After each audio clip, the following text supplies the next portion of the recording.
mommies, welcome back to the Nocturnal Mommy. So today I thought I'd share one of the many ways that I stay organized during the school season. So I have a 10-year-old who just started 5th grade this year, and I have implemented this binder system for the past 3 years now, and it has helped tremendously, especially during parent-teacher conference season. And I was inspired to put this binder together from a fellow YouTuber that goes by the name of At Home with Nikki. I will leave her link down below. I have been subscribed to her channel for maybe 3 years now, and I have learned so many tips from her, so I highly recommend subscribing to her channel. One thing that I wanted to say was that I've tweaked this binder a little bit, so if you go and watch her video and notice a little bit of difference between hers and mine, I tweaked this binder system to make it work for our family. So that's the good thing about this system, is that it can be manipulated so that it works for you. And the goal here is to make sure that you stay organized. So whatever works for you, go ahead and change up whatever layout there is to this binder system.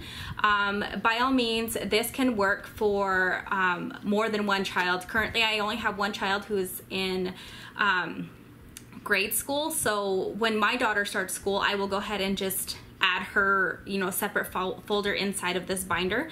So it can work with more than one child. So without further ado, let's go ahead and jump right in. Okay, so I'm gonna go ahead and start off with the type of binder that I use, and I am using the Better Binder by Staples, and this comes in a variety of colors. Teal just so happened to be the closest that I could find that resembled my son's school colors. So yeah, so on the spine here, I just have it labeled with the current school year. And then on the front here, I just have a little scrap piece of paper with the little designs on it. And I think I got it at Michael's, but you can totally customize this to whatever you want. Okay, so now that I showed you guys the type of binder that I use, I'm gonna go ahead and show you the inside of it. So on the inside flap of the binder, there is a clear pocket here, and it has like a little bungee tie here. And inside I keep a lined notebook, so that way any questions that I have from here to the first parent-teacher conferences, I'm able to keep in here and those questions won't be lost.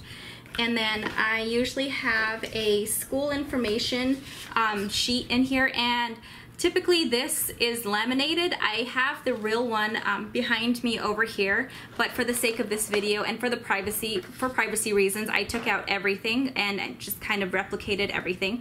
But like I said, this is usually laminated, and this just has this type of information on it. So the student, the ID, the lunch pin, and the school name, phone number, and address, just in case for any reason somebody has to reference something for his school. It's kept in one place, so that just stays in that little flap there. And then going into the actual contents of it, I have it labeled. One second here. So this binder does kind of flap all the way over, so you have like a flat writing surface. So I'm gonna go ahead and show you how I have it divided. So I have I have two dividers in here. One is for the calendar, and then the other one is for the student. So if you have two students in grade school and you want to just keep them in one binder, you would have them have their own folders in here, and I'll get to that later, but since I only have one in grade school, I just have one folder in here. So I have that, and then on the back part I have back to school as another category. So I'll go ahead and start off with what I have in the first part. So jumping to the beginning of the contents of the binder, I have sheet protectors for everything. The first sheet protector has the academic calendar for that current school year, and then at the bottom I just have a scrapbook piece of paper, and then used my label maker to make the label for the bottom of there. So this will usually have the academic calendar. So on the school website, I am able to fully print off the entire academic calendar onto one sheet, and then I will just stick that in here for quick referencing, and then whatever important dates are on that, I will transfer it over to my personal planner. And then on On the second sheet here, I have a homeroom schedule. So this will typically tell me what his schedule is like on a time basis. So that way, if I have to check him out for any reason early out of school, it tells me when would be the appropriate time to take him out and when wouldn't be the appropriate time. So I have that in here. And then jumping into the calendar portion of the binder, I do have a monthly calendar printed up from August to January, and this will tell me everything within that first semester that wasn't on the academic calendar. I did get this print off of the school website, but you can of course Google an image and download a PDF from the internet. Going to the student portion of the binder.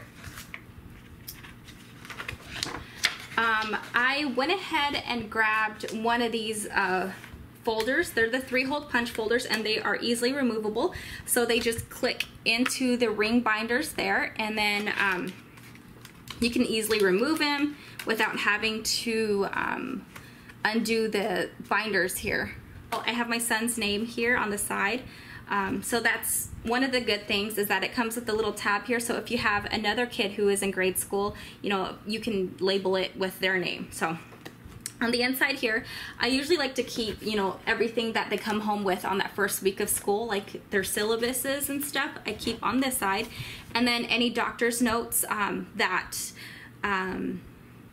that are already recorded to the school, I usually like to keep a hard copy on the inside of here. And then inside right here, I keep his current teacher and her contact information, like her direct phone number and her direct email, so that way I can reference it quickly. If you're curious, that folder that I was showing you is from the Studio C collection. And I've had this for 3 years now, and it has held up quite nicely. It does hold really well inside the binder, and it's easily removable and insertable, so you won't have any issues with it. Third sheet protector, I do keep this one empty. This one, I have a scrap piece of paper down here with report cards. So this will house this report cards for when we do go to parent-teacher conferences and they give it to us, and we can put the report cards in there. Going on to the last tab here, this is the back to school part, and here I just keep it very simple. I have another sheet protector, and on the inside I keep a running list of all the expenses and donations for that current school year. So at the end of the year, I'm not trying to fiddle around with what I spent money on and what we donated. So here I just have it broken down into 3 categories: the type, amount, and note. So if it's an expense for like school clothes, school supplies, I'll write the amount here and then note what it was, like school supplies, uniforms, or classroom supplies. And if we did donate, of course we'll write donation here, the amount, and to what we donated for. So yeah, and that's the end of it. It's pretty simple and straightforward. I do take this binder with me, like I said, when we go to parent-teacher conferences, and it has helped tremendously. So I hope you guys enjoyed this organization video, and don't forget to subscribe down below, and I will catch you guys on the next one. Bye.